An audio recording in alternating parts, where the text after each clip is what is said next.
स्वागत है आपका एनक्यू स्टडी यूट्यूब चैनल पर।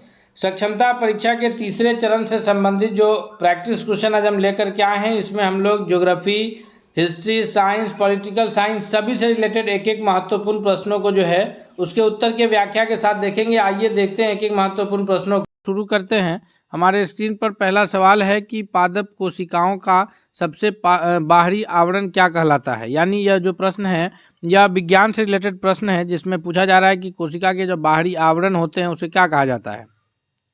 तो कोशिका को दो हिस्सों में बांटा गया है, एक जंतु कोशिका और एक पादप कोशिका। जंतु कोशिका में तमाम प्रकार के जीव जंतु आते हैं और पादप कोशिका में सभी प्रकार के पेड़ पौधे आते हैं। तो जंतु कोशिका और पादप कोशिका में एक बहुत ही सिंपल सा डिफरेंस ये है कि जो बाहरी कोशिका का जो भाग होता है वो कोशिका झिल्ली कहलाता है। ये जंतु कोशिका में और पादप कोशिका दोनों में रहते हैं, लेकिन पादप कोशिका में एक उसके भी बाहर एक भाग होता है जिसको कोशिका भित्ति के नाम से जाना जाता है। अर्थात इस प्रश्न का सही उत्तर ऑप्शन नंबर बी होगा कि पादप कोशिका का सबसे बाहरी आवरण कोशिका भित्ति कहलाता है। नेक्स्ट क्वेश्चन की ओर बढ़ते हैं। क्वेश्चन नंबर दूसरा है कि कोशिका को निश्चित रूप प्रदान करता है। कोशिका को निश्चित रूप जो है प्रदान करने का कार्य कौन करता है। तो जो कोशिका को निश्चित रूप देता है उसका कार्य जो है यह कोशिका झिल्ली का होता है, क्योंकि कोशिका झिल्ली जो है तो कोशिका भित्ति को कोशिका झिल्ली जो है कोशिका को निश्चित रूप प्रदान करने का कार्य करता है। नेक्स्ट क्वेश्चन की ओर बढ़ते हैं। क्वेश्चन नंबर तीसरा है कि प्रोटीन के निर्माण का सक्रिय स्थल कौन सा है। यानी प्रोटीन का जो निर्माण है वह कहाँ पर होता है। यह जो है लाइसोसोम में होता है या राइबोसोम या फिर माइटोकॉन्ड्रिया में या गोल्गी काय बॉडी में। तो इसका जो सबसे सही उत्तर है वह है तीसरा नंबर प्रश्न के लिए ऑप्शन नंबर बी है कि प्रोटीन के संश्लेषण का जो कार्य है वो राइबोसोम के द्वारा किया जाता है। यानी लाइसोसोम को जो है यह आत्महत्या की थैली कहा जाता है तथा माइटोकॉन्ड्रिया को जो है powerhouse of the cell के नाम से भी जानते हैं। यानी ये कोशिका का शक्ति गृह कहते हैं माइटोकॉन्ड्रिया को, और आत्महत्या की थैली लाइसोसोम को, और प्रोटीन का जो संश्लेषण होता है वो कोशिका के राइबोसोम में होता है, इसलिए यह प्रोटीन का सक्रिय स्थल के रूप में जाना जाएगा। नेक्स्ट क्वेश्चन है, क्वेश्चन नंबर चौथा है कि ल्यूकोप्लास्ट यानी जिसको हिंदी में अवर्णी लवक कहते हैं, यह मुख्यतः कहाँ पाए जाते हैं। ल्यूकोप्लास्ट का जगह कौन सा है। यह जड़ की कोशिका में रहता है या तना की कोशिका में या पत्ती की कोशिका में या फूल की कोशिका में, फूल फल की कोशिका में। तो तीन प्रकार के लवक होते हैं और लवक भी जो है वो केवल पादप कोशिका में पाया जाता है। ल्यूकोप्लास्ट, क्रोमोप्लास्ट और क्लोरोप्लास्ट, जिसको हम लोग क्लोरोफिल के नाम से भी जानते हैं। तो क्लोरोप्लास्ट जो है यह पत्ती में पाया जाता है, लेकिन क्रोमोप्लास्ट जो है वह फूल एवं फल में पाया जाता है, और जो ल्यूकोप्लास्ट है जिसको अवर्णी लवक कहते हैं यह पौधे के जड़ों में पाया जाता है। इसलिए चौथा नंबर क्वेश्चन का सही उत्तर ऑप्शन नंबर ए होगा। नेक्स्ट क्वेश्चन की ओर बढ़ते हैं। क्वेश्चन नंबर 5 है कि पत्तियों को हरा रंग प्रदान कौन करता है। जी, पत्तियों को हरा रंग प्रदान करने का कार्य किसका है। तो अभी हम लोग पढ़े हैं कि जो कोशिका है पादप कोशिका वह केवल पौधे में पाया जाता है ये लवक, और ये लवक जो है वर्णी लवक, अवर्णी लवक और हरित लवक हिंदी में कहते हैं। अंग्रेजी में कहते हैं क्रोमोप्लास्ट, ल्यूकोप्लास्ट और क्लोरोप्लास्ट। तो पत्ती को हरा रंग देने का कार्य है वह क्लोरोप्लास्ट के द्वारा किया जाता है। यानी पांचवा नंबर क्वेश्चन का सबसे सही उत्तर ऑप्शन नंबर बी होगा। और हम आपसे रिक्वेस्ट करेंगे कि आप अगर अब तक चैनल पर नए हैं तो प्लीज़ आप चैनल को जरूर सब्सक्राइब कीजिए तथा बेल आइकन को दबाइए, और साथ ही साथ ये वीडियो पसंद आ रहा है तो दोस्तों के बीच भी शेयर कीजिए।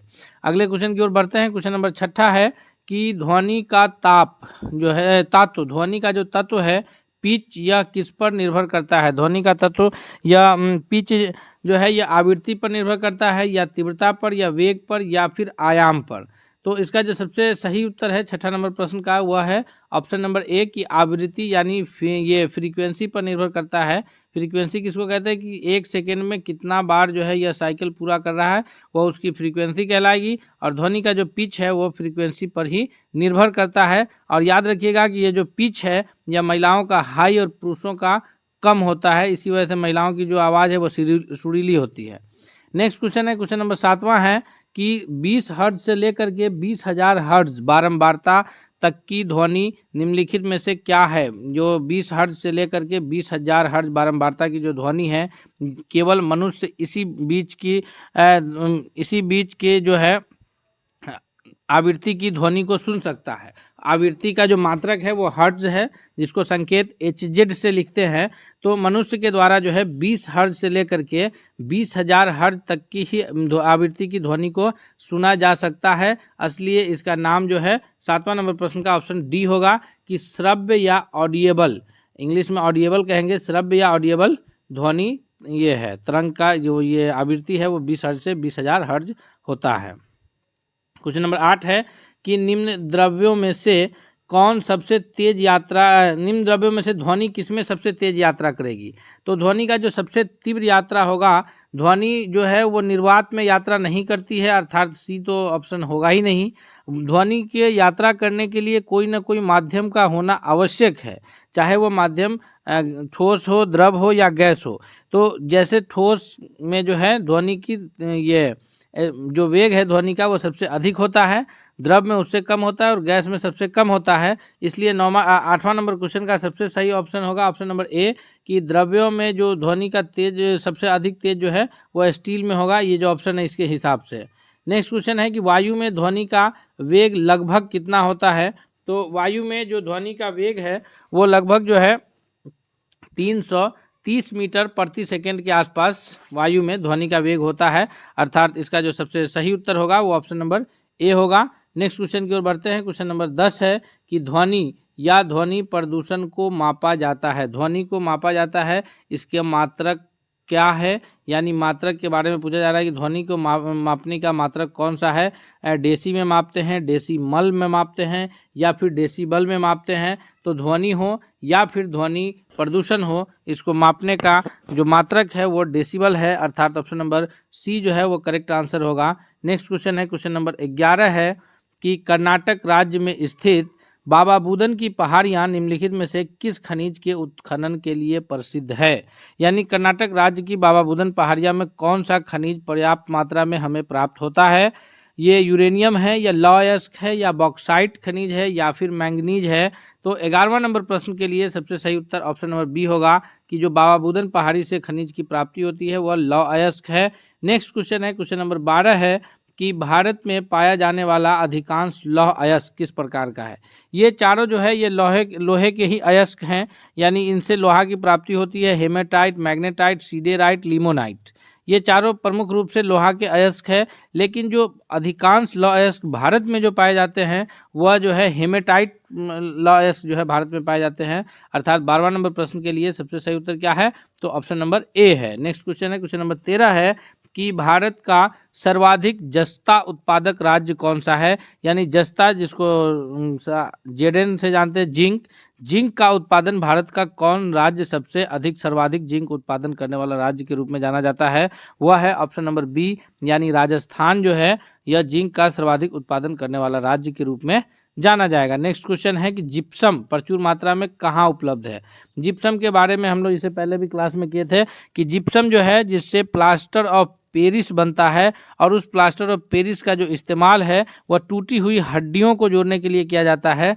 जिप्सम से प्लास्टर ऑफ पेरिस बनता है और ये जो प्रचुर मात्रा में पाया जाता है यह कौन से राज्य में पाया जाता है? तो इसका भी सबसे सही उत्तर है ऑप्शन नंबर डी कि राजस्थान राज्य में जिप्सम की प्राप्ति होती है और उससे प्लास्टर ऑफ पेरिस बनता है, जिससे टूटी हुई हड्डी को जोड़ने में सहायक होता है तथा ये मूर्ति वगैरह बनाने में भी इसका प्रमुख कार्य होता है। नेक्स्ट क्वेश्चन की ओर बढ़ते हैं।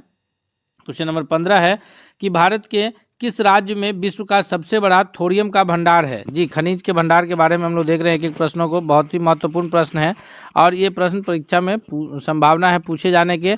तो इसका जो सबसे सही जवाब होगा वह होगा केरल, कि विश्व का जो सबसे बड़ा थोरियम का भंडार है वह केरल में है। विश्व का सबसे बड़ा थोरियम का भंडार कहाँ है? केरल में है। नेक्स्ट क्वेश्चन है, क्वेश्चन नंबर 16 है कि तेल एवं प्राकृतिक गैस जो आयोग है ONGC के नाम से हम लोग जानते हैं, तो oil and natural gas commission जो है यह इसकी स्थापना कब हुई थी? ONGC की जो स्थापना का वर्ष है वो सही वर्ष क्या है? 1856 है या 1914 है या फिर 1936 है या 1956 है? तो ONGC की जो स्थापना का वर्ष है वह है 1956, यानी ऑप्शन नंबर डी इसका सबसे करेक्ट आंसर है। नेक्स्ट क्वेश्चन की ओर बढ़ते हैं। क्वेश्चन नंबर 17 है कि मुंबई हाई किससे संबंधित है। मुंबई हाई का जो संबंध है वह इस्पात के उत्पादन से है, या पेट्रोलियम के उत्पादन से है, या फिर वहाँ कोई मकबरा है, या जूट का उत्पादन होता है।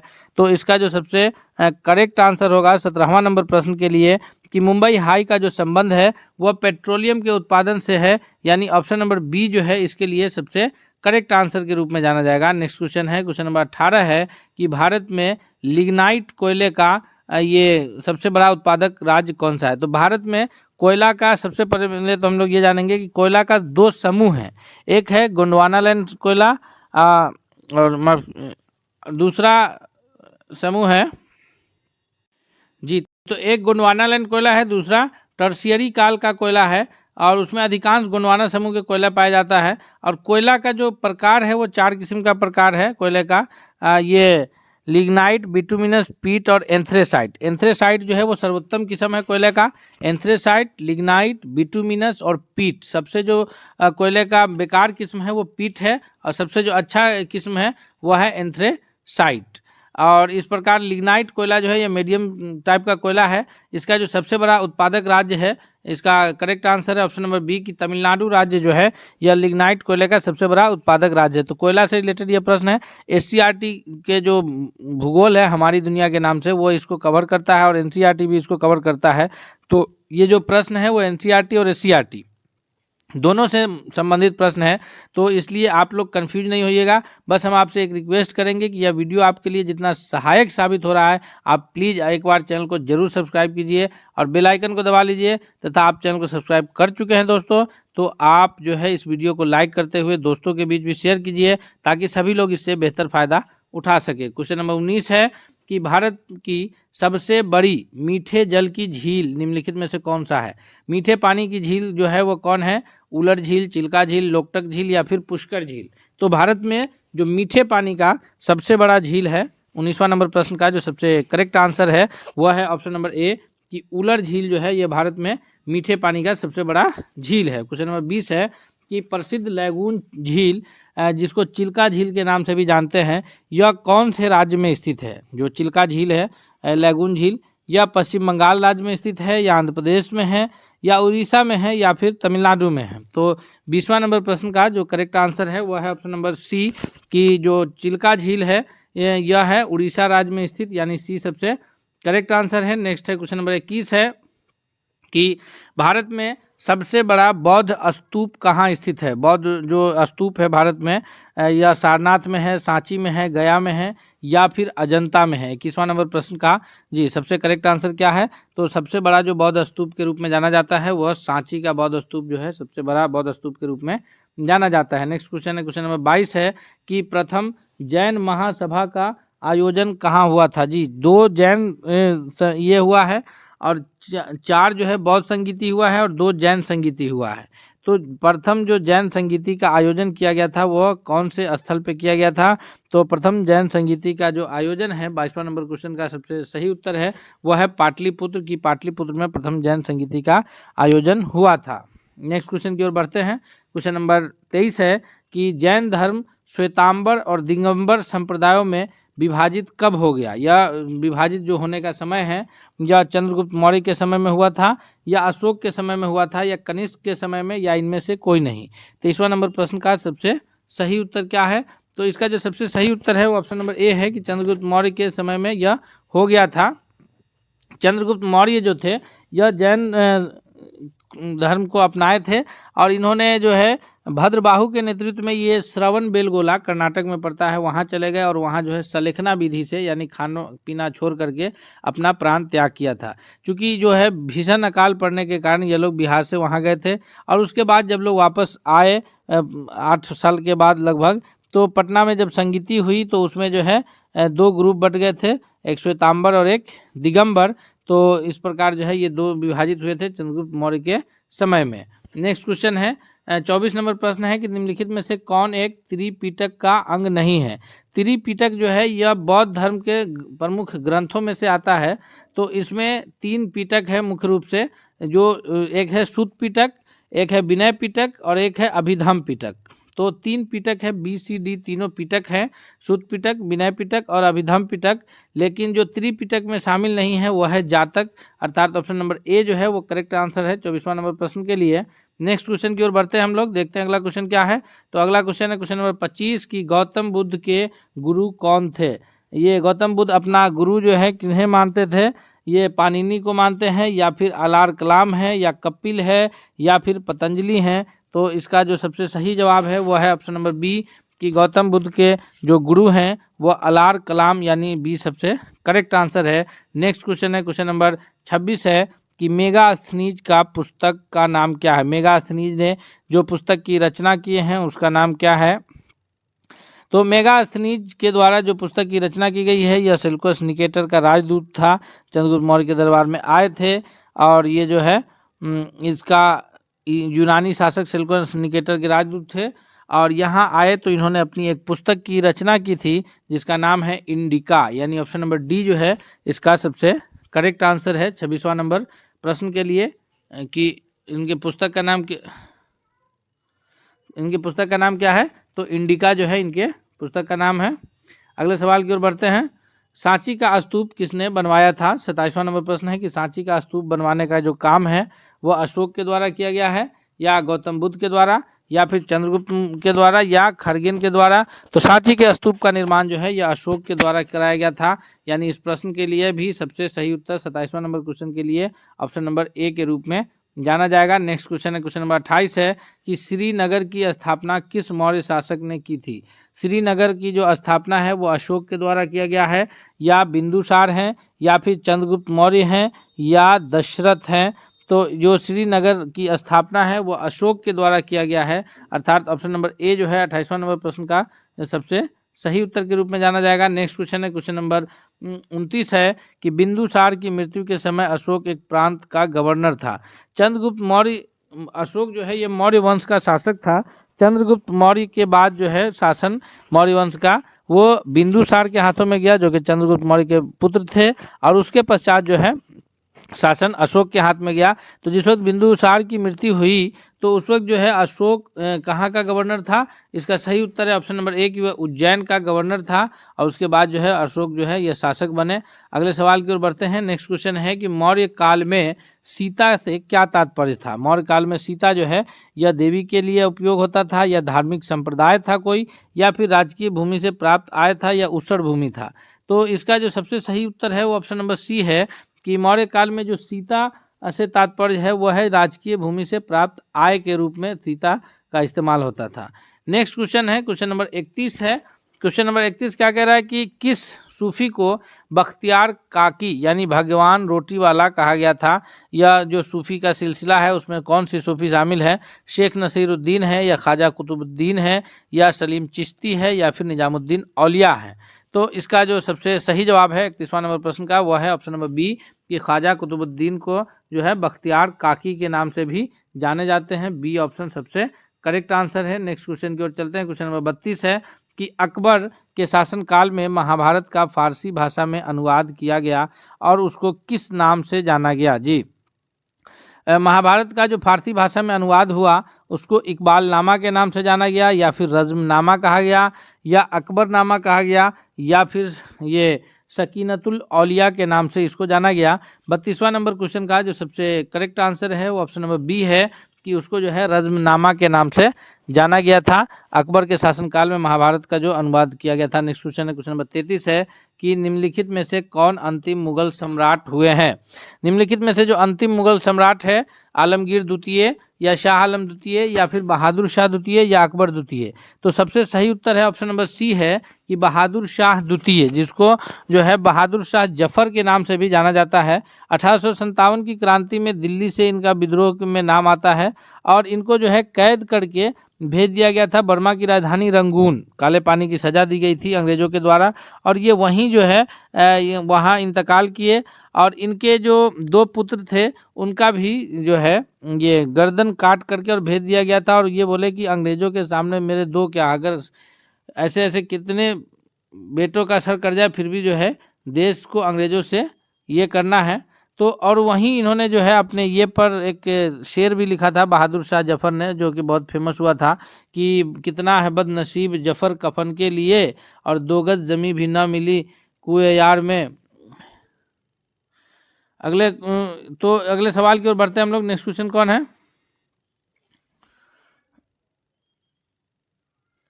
अकबर द्वारा बनवाए गए उपासना भवन या पूजा गृह का क्या नाम था? अकबर द्वारा जो बनवाए गए भवन था, 34वां नंबर क्वेश्चन का सबसे करेक्ट आंसर है वो है ऑप्शन नंबर सी, कि वह इबादत खाना के नाम से जाना जाता था। जो अकबर के द्वारा बनवाया गया भवन था, जहाँ इबादत खाना के रूप में वह जाना गया। नेक्स्ट क्वेश्चन की ओर बढ़ते हैं। अगला क्वेश्चन है क्वेश्चन नंबर 35 है कि रामचरितमानस के लेखक तुलसीदास किसके शासनकाल से संबंधित है? यानी तुलसीदास के द्वारा जो रामचरितमानस का रचना किया गया उस समय भारत में किनका शासनकाल चल रहा था? तो सबसे सही उत्तर के रूप में ऑप्शन नंबर डी जाना जाएगा कि यह अकबर के शासनकाल में जो है रामचरितमानस की रचना की गई है। हम लोग आगे प्रश्नों को देखते हैं एक एक करके। हम आपसे एक बार फिर रिक्वेस्ट करते हैं कि अगर आप अब तक चैनल पर नए हैं तो प्लीज़ आप चैनल को सब्सक्राइब करके बेल आइकन को दबा लीजिए, ताकि कोई भी वीडियो का अपडेट आए तो सबसे पहले आप तक पहुंचे। और अगर आप चैनल को सब्सक्राइब कर चुके हैं तो आप वीडियो को लाइक कीजिए, दोस्तों के बीच शेयर कीजिए, ताकि सभी लोग इससे फ़ायदा उठा सके। क्वेश्चन नंबर 36 है कि भारत में ईस्ट इंडिया कंपनी का पहला गवर्नर जनरल कौन था? जी, भारत में ईस्ट इंडिया कंपनी का जो पहला गवर्नर जनरल है वो रॉबर्ट क्लाइव है या फिर वारेन हेस्टिंग है। तो 36वां नंबर सवाल का सबसे करेक्ट आंसर है ऑप्शन नंबर सी, कि वारेन हेस्टिंग जो है यह भारत में ईस्ट इंडिया कंपनी, जिसकी ईस्ट इंडिया कंपनी की स्थापना कब हुई थी? तो 1600 ईस्वी में। कहाँ हुआ था? तो लंदन में। और उसका जो प्रथम गवर्नर था भारत में कंपनी का प्रथम गवर्नर जनरल वह वारेन हेस्टिंग था। नेक्स्ट क्वेश्चन की ओर बढ़ते हैं। क्वेश्चन नंबर 37 है कि वर्ष 1498 ईस्वी में वास्को डी गामा भारत आया। यह पहला यूरोपीय यात्री था जो भारत पहुंचा था, और यह 1498 में यह भारत आया था। और यह कब कहाँ पर पहुंचा था? तो यह जो है केरल में कालीकट के पास जो है आया था। यानी 37वां नंबर प्रश्न का सबसे correct answer option number B है कि वास्को डी गामा जो है 1498 में कहाँ आया था? केरल में कालीकट की बंदरगाह पर। और उस वक्त वहाँ के राजा कौन थे? तो जेमोरिन थे। और ये जो यहाँ से मसाला ले गया तो 60 गुना मुनाफा वहाँ जा करके यूरोप के बाजार में कमाया था। नेक्स्ट क्वेश्चन है 38 की भारत में समुद्री मार्ग की खोज किसने की? तो हम अभी कहे हैं कि भारत में जो है समुद्री मार्ग की खोज का जो श्रेय है वह किसको जाता है? वास्को डी गामा को, क्योंकि यह पहला यूरोपीय यात्री था जो कहाँ का था? पुर्तगाल का था, जो भारत पहुंचा था। नेक्स्ट क्वेश्चन की ओर बढ़ते हैं। क्वेश्चन नंबर 39 है कि पुर्तगालियों ने भारत में सर्वप्रथम अपनी फैक्ट्री की स्थापना कहाँ की थी? पुर्तगालियों के द्वारा भारत में जो ये अपनी फैक्ट्री स्थापित की गई थी वह कहाँ? तो वह किया गया था ऑप्शन नंबर बी, कालीकट में ही। अगले सवाल की ओर बढ़ते हैं। नेक्स्ट क्वेश्चन है क्वेश्चन नंबर 40 है कि भारत में 1612 ईस्वी में अंग्रेजों ने अपनी पहली फैक्ट्री कहाँ स्थापित की थी? 1600 ईस्वी में जो है ईस्ट इंडिया कंपनी की स्थापना हुई थी। उसके बाद अंग्रेजों के द्वारा 1612 ईस्वी में पहली फैक्ट्री की स्थापना हुई। तो उन्होंने यह फैक्ट्री कहाँ स्थापना किया था? तो अंग्रेजों के द्वारा जो स्थापित फैक्ट्री है वह गुजरात के सूरत में है, अर्थात option number D correct answer होगा। इस प्रकार आज हम लोग अभी जो है 40 महत्वपूर्ण प्रश्न, इतिहास, भूगोल और ये विज्ञान से रिलेटेड प्रश्नों को उत्तर को व्याख्या के सहित किए हैं। हम उम्मीद करते हैं कि यह वीडियो आपको बहुत ही पसंद आया होगा तथा आने वाले परीक्षा के लिए बहुत ही लाभकारी साबित होगा। हम आपसे चलते चलते ये रिक्वेस्ट करेंगे कि आप प्लीज़ आप चैनल को जरूर सब्सक्राइब कीजिए और दोस्तों के बीच शेयर कीजिए। हम मिलेंगे अगले सेट के साथ, तब तक के लिए धन्यवाद।